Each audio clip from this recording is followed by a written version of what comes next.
Na čo slúži náš projekt? Správna hydrácia rastlín zaisťuje, že rastliny sú schopné vykonávať rôzne funkcie a majú aj lepší a odolnejší rast. Preto sme si pripravili projekt, ktorý zabezpečuje dostatok vlahy pre trávu, kvety i stromy. Ako projekt funguje? My by sme chceli, aby sa voda v jazierku využívala na viacero užitočných vecí. Ak sa stane, že vody v jazierku bude nadbytok, spustí sa závlaha, ktorá postupne poleje všetky rastliny. Tak sa môžeme uistiť, že sa jazierko nepreleje a že rastliny budú polievané. Ak senzor vlhkosti na píne P1 zaregistruje vodu, vyšle signál pumpe na píne P2, aby začala pumpovať vodu. Ako náhle sa senzor vlhkosti nedotýka voda, vyšle signál pumpe, aby sa vypla. Mikrobit je zasunutý do senzorbitu.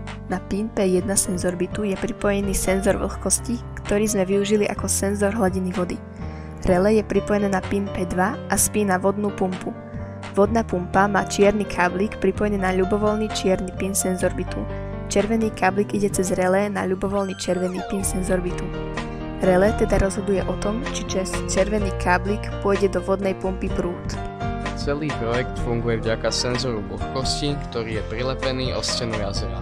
Ako náhle zaregistruje vodu, vyšle signál pumpe, aby prebytočnú vodu vypumpovala do pánskej záhrady, kde zavlaží rastliny.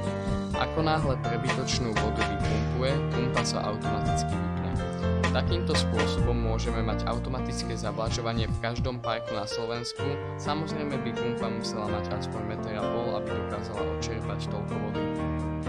A tuto sú fotky z Enter Day.